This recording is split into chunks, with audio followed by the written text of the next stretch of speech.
ela já vai apresentar a aula. E o slide, cadê?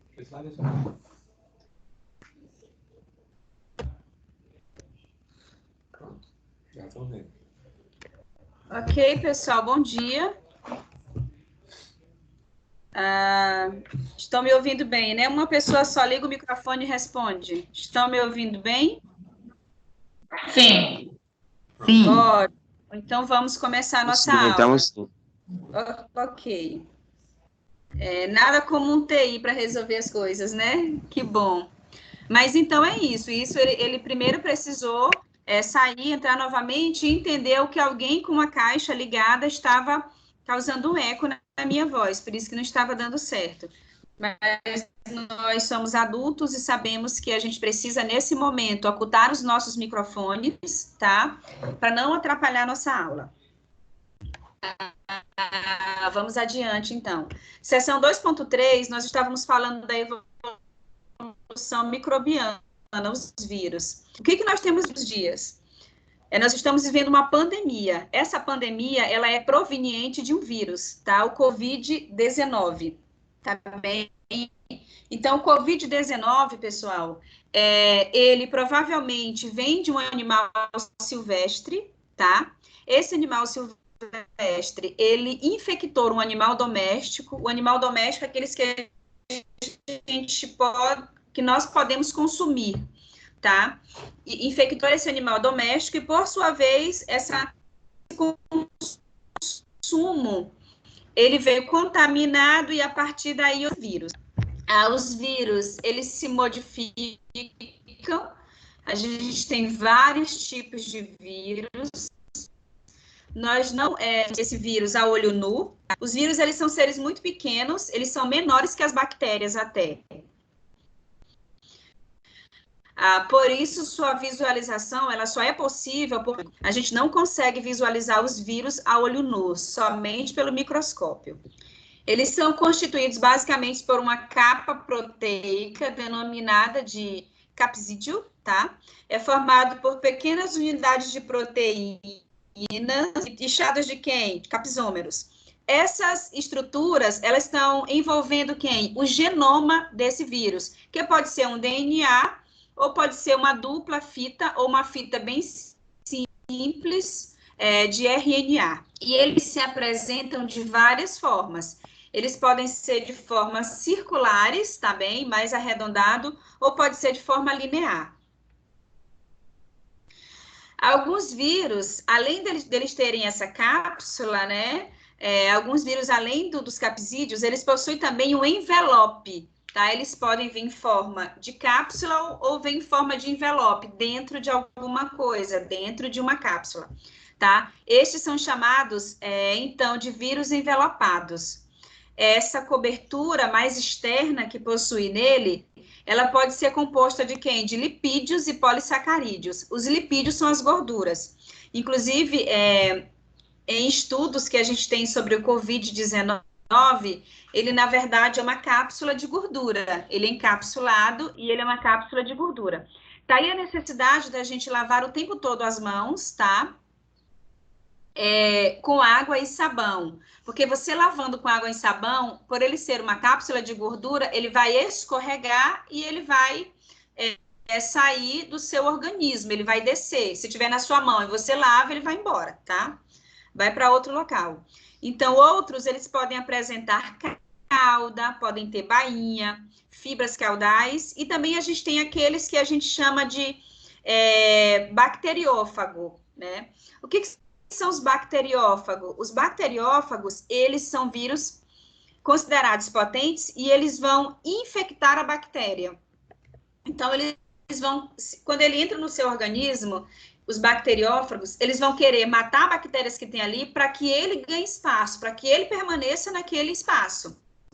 Porque como eles são, eles precisam de um corpo para se alimentar, né? Eles precisam de um hospedeiro, então eles vão tentar eliminar o que tem ali, tá? Que pode competir com eles, tá bem? Para que eles permaneçam naquele espaço.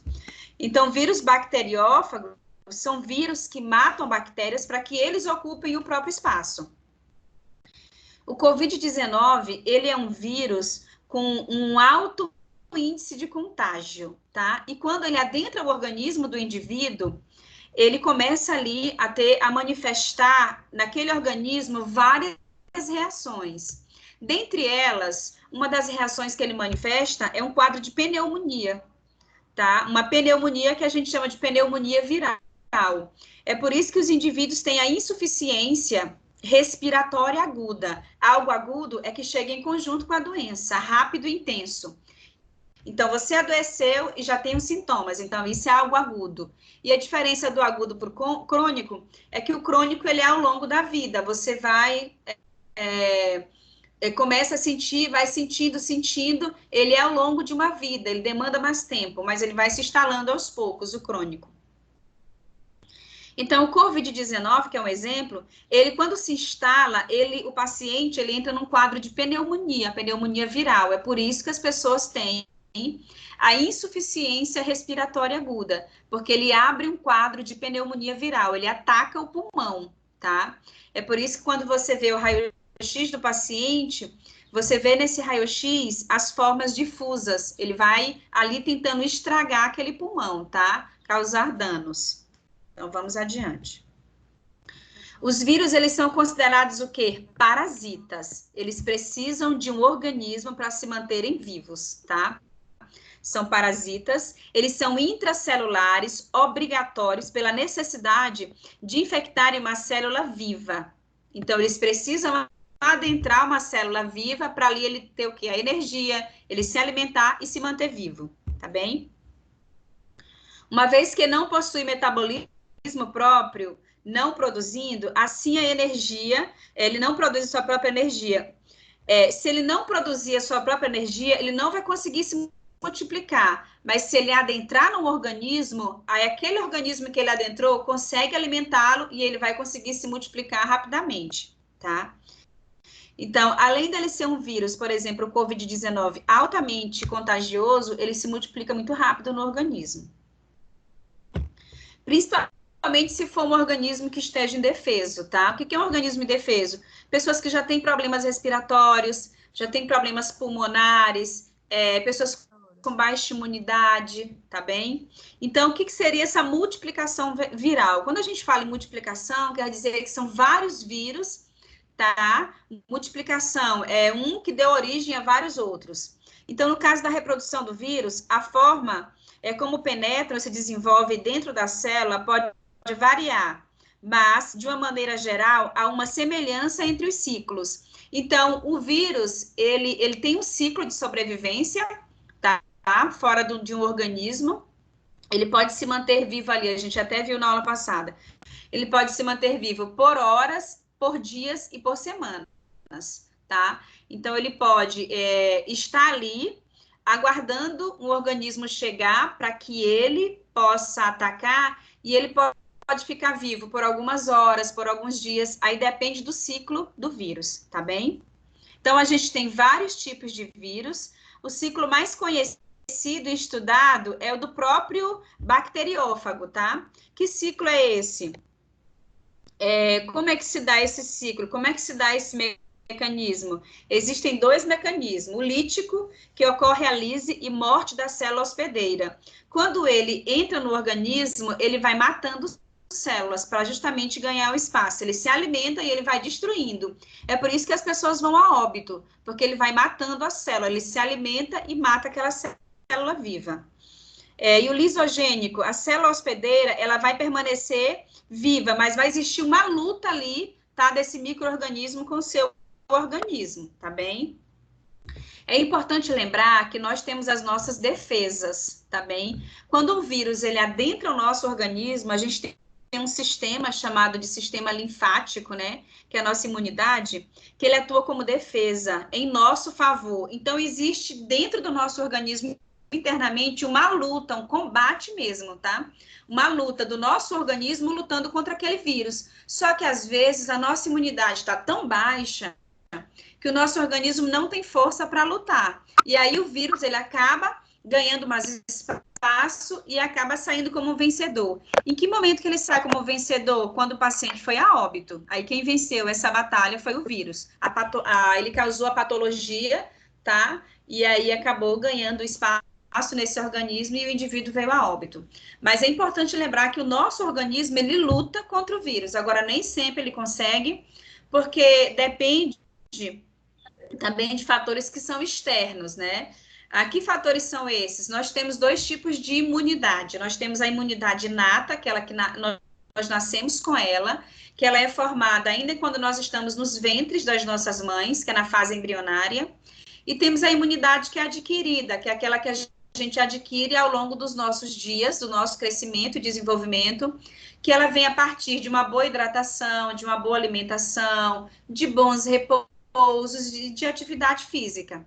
Então, quando a gente faz tudo isso associado, a gente tende a ter uma imunidade muito boa, tá?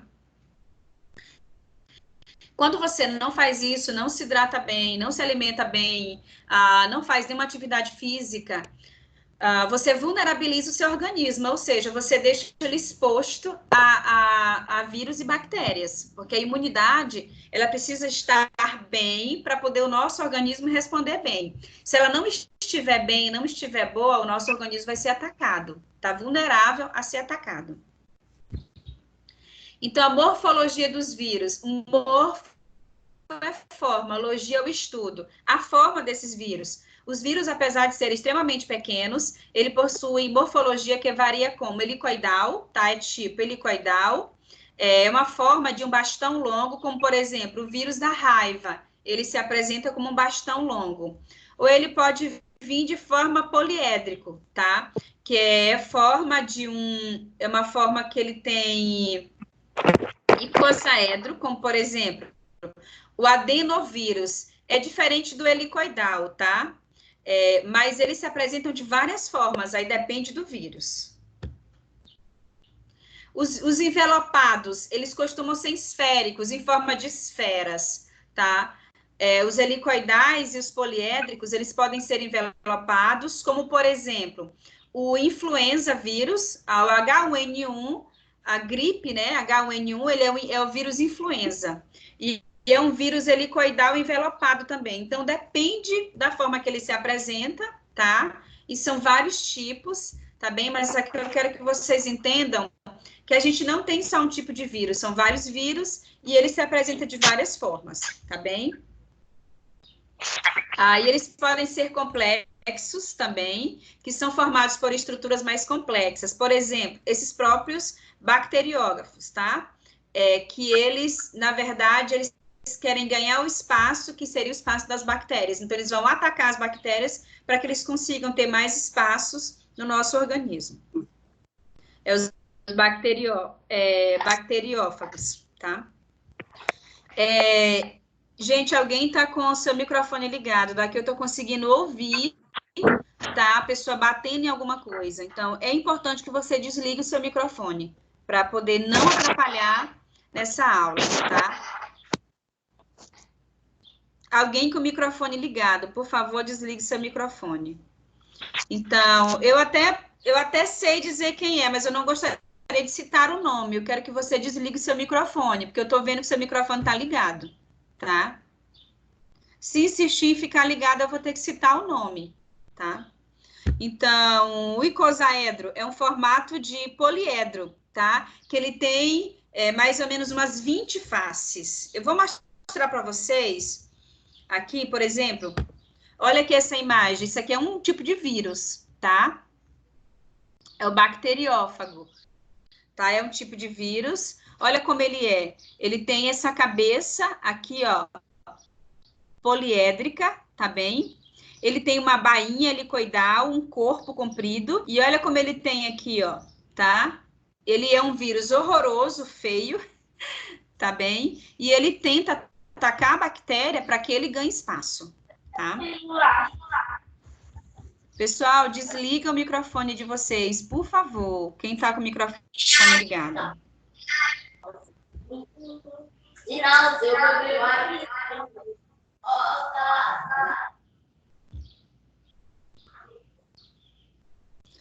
Vamos adiante.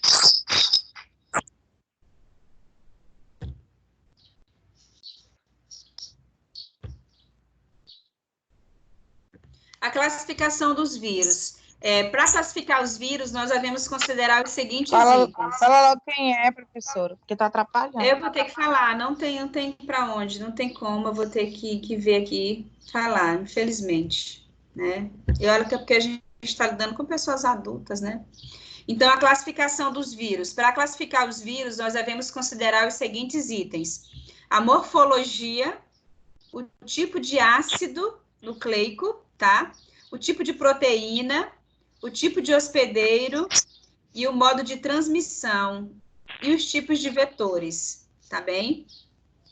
Então, a gente classifica ele dessa forma. A gente tem que ver a forma do vírus, a gente tem que ver o tipo de ácido nucleico que existe, o tipo de proteína, o tipo de hospedeiro, tá? Que ele ataca, o modo como ele se transmite e o tipo de vetor. Ele precisa de vetor? Qual é o vetor?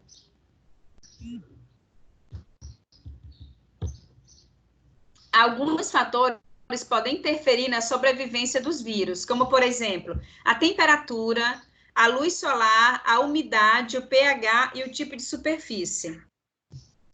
Por que a Europa, ela vivenciou tudo isso? A Europa, lá é frio, né? É mais úmido. Então, o fato de ser frio favoreceu mais ainda essa proliferação do Covid-19. Aí vocês perguntam para mim, então aqui é quente e vai diminuir isso? Não necessariamente, mas a gente sabe que ambientes mais úmidos tendem a favorecer a sobrevivência do vírus, tá? Então, a temperatura, a luz solar, a umidade, o pH e o tipo de superfície são fatores que favorecem ou podem favorecer a sobrevivência desse vírus. Eles são capazes de sobreviver em superfícies inanimadas, secas. Sua estrutura com tamanho e ausência ou presença de envelope também influencia no tipo de ambiente que sobrevivem.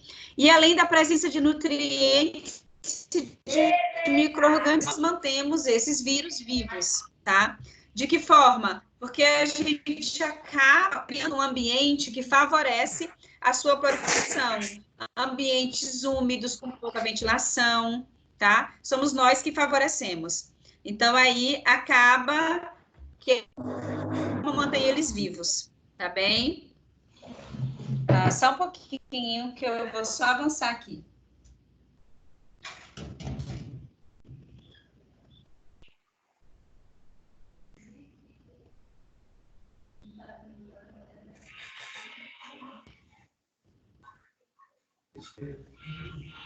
Só um pouquinho. Tá?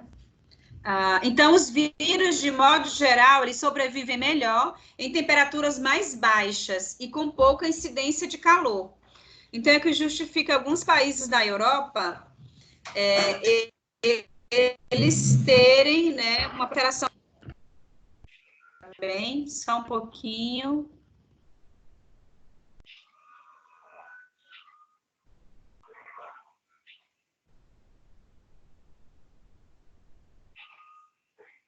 Só um pouquinho que está só passando aqui, pessoal.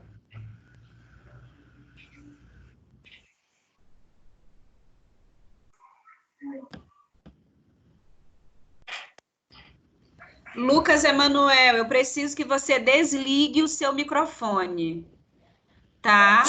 Eu preciso que você desligue, por favor, o seu microfone.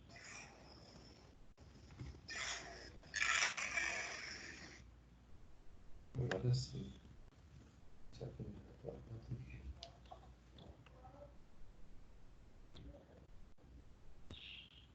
Já estava o slide. Então, os vírus, de um modo geral, eles sobrevivem, tá? Melhor em temperaturas mais baixas e com pouca incidência de calor. Então, a representação de algumas doenças virais. Eu fiz um mapa aqui conceitual. Vocês também vão ter esse mapa lá na apostila de vocês. A gente, quando prepara o material, esse mapa vai para a apostila. Então, vamos lá. Então, a gente tem aqui um vírus, tá? Esse vírus, ele tem RNA e ele pode ser não envelopado ou pode ser envelopado. Esses que são não envelopados, Eles são filamentos simples, sentido positivo, aí ele vai dar origem a quem? Astrovírus, os calicicivírus, tá? E também os picornavírus. E o filamento duplo, ele vai dar origem a quem? Ao reovírus e ao rotavírus. Os que são não envelopados. E já os envelopados, eles vão dar origem a quem? Filamento simples, sentido positivo, tá? E esses vão dar origem a quem? Togavírus, os flavíviros, tá bem? Os flavíviros e o coronavírus. Então, a gente encontra o coronavírus, tá bem? Aqui, ó. E esse material tá feito já há algum tempo, então já existia uma expectativa de um vírus desse atacar, tá? Então, só repetindo, nos filamentos simples e sentido positivo, a gente tem quem? Togavírus, tá? Os flavivírus e o coronavírus. Então, nos envelopados, a gente vai ter também os filamentos simples de sentido negativo. O coronavírus, ele tem sentido positivo, quer dizer que ele é altamente contagioso. E o negativo, a gente vai ter o linear, vai ter também o rapidovírus, o paramyxovírus, e também, dentro desse filamento simples, nós vamos ter o segmentado, que arenavírus, e também o ortomixovírus. E também nós vamos ter, dentro dessa linha do retrovírus, a gente vai ter o lentivírus e o oncovírus, tá bem? Então, como vocês podem perceber, nós já falávamos de coronavírus já há muito tempo, tá? Então, ele tá aqui, é um vírus que tem RNA. E a outra imagem, uma representação, né, de algumas doenças virais.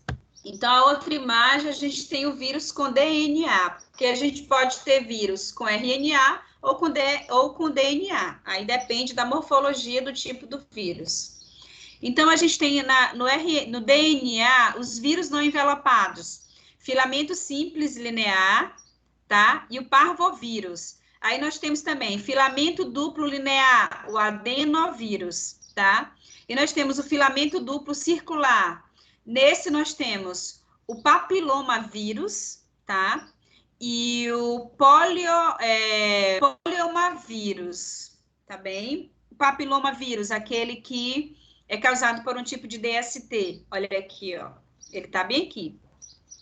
E nós temos, nos envelopados, o filamento duplo de DNA, a gente tem o herpes vírus, também um tipo de DST, tá? E nós temos o que a gente chama de pox vírus. E a gente também tem o filamento duplo circular aqui nos envelopados, tá? Que esse vai dar origem a quem? Ao o epidinavírus, tá bem? Dentro desse filamento duplo circular. Então, aqui a gente tem várias cadeias de vírus, tá bem? Aí depende de como ele se apresenta, depende da sua classificação. Como é que a gente descobre essa classificação? Quando a gente visualiza ele no microscópio. Porque como ele não é visível olho nu, porque ele é muito pequeno, então no microscópio a gente consegue ampliar essa imagem e visualizar bem direitinho eles, tá? E a gente tem aqui, pessoal, o HIV. O que é um HIV? O HIV, ele é um retrovírus, tá bem? Onde é que a gente tem aqui na imagem anterior o retrovírus? Vamos lá, vamos procurar aqui.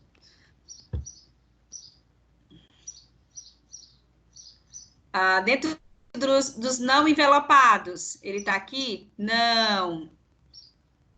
Ele vai estar dentro dos envelopados, bem aqui, pessoal, retrovírus, ó. Envelopado, retrovírus, tá bem?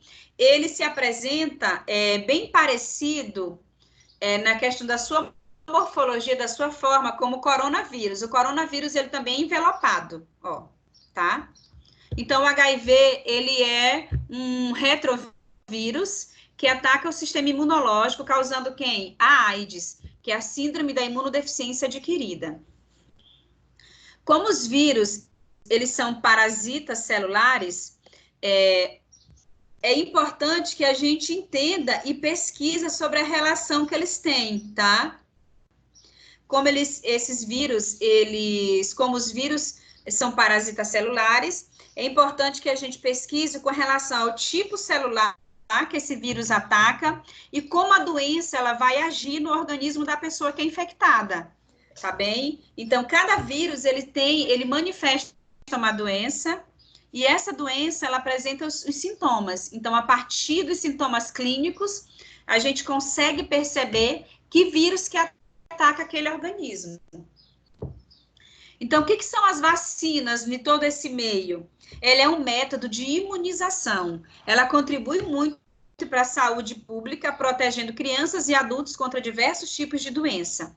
Ela induz artificialmente a imunidade contra doenças infecciosas, pois pode conter patógenos que são atenuados ou inativos, ou ainda a toxina de algum patógeno. Então, com isso, pessoal, o nosso organismo ele é estimulado a produzir anticorpos e células de memória contra esse patógeno. Eu quero dizer para vocês que os vírus, eles trazem doenças, mas a gente tem evoluído muito, o mundo todo, né, com relação à questão das vacinas. Então, é importante que se crie uma vacina para esse vírus que hoje nós estamos sendo atacados, tá? Porque a população, ela vai receber essa vacina por meio da saúde pública e nós vamos prevenir, tá? É uma forma de profilaxia. Mas esse vírus vai adentrar o nosso organismo? Vai. Mas ele vai adentrar o nosso organismo de uma forma mais inativa, mais atenuada, mais fraca. E aí o nosso organismo vai conseguir criar anticorpos para combatê-lo. Então, toda vez, por exemplo, criou-se a vacina do Covid-19.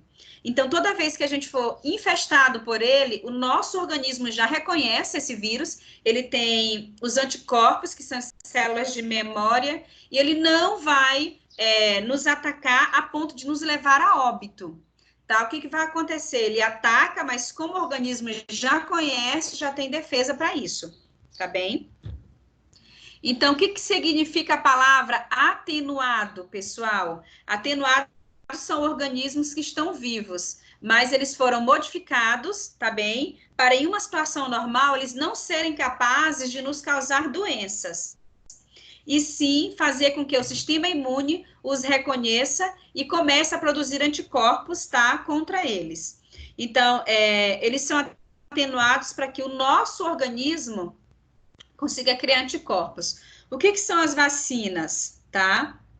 As vacinas, elas são, na verdade, o vírus, tá? Que foi manipulado, tá bem? Ele é introduzido no nosso organismo. Ele entra no nosso organismo. Só que como ele vem manipulado, ele não tem força de se manifestar. Às vezes, as crianças, elas têm esse reflexo. Quando a gente vai vacinar nossas crianças, elas podem ter febre ao longo do dia, quando tomam vacina, ou elas podem ter febre no dia seguinte ao da vacina. Isso é normal? É puramente normal. É porque a vacina é um vírus que foi colocado ali no organismo dela e o organismo vai criar anticorpos para combatê-lo. Às vezes o adulto toma e não sente nada, mas a criança, é muito comum as crianças sentirem febre, doloridas. Isso é normal, porque o vírus está ali dentro do seu organismo, mas o organismo está criando anticorpos e vai conseguir combater. Professora. E as crianças têm, só um pouquinho, e as crianças, elas têm febre. A febre, ela não é ruim. A febre, ela é boa, ela é um sinal de alerta para esse organismo, tá? Então, ela não é ruim. Na verdade, a febre vem para nos dar o alerta, tá bem? De que tem algo que está acontecendo no nosso organismo. Só um pouquinho que eu já vou abrir para vocês.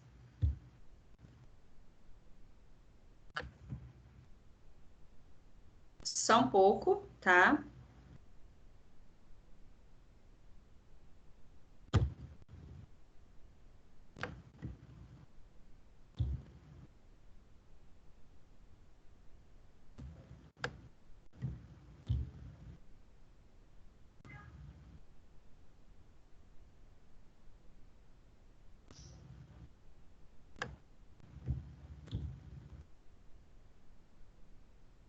Só um pouquinho, pessoal.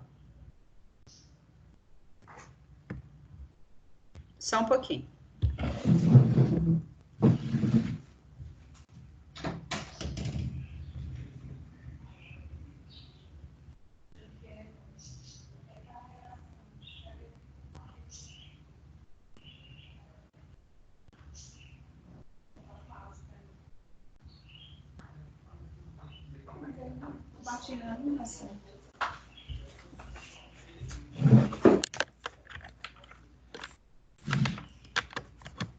Pode parar.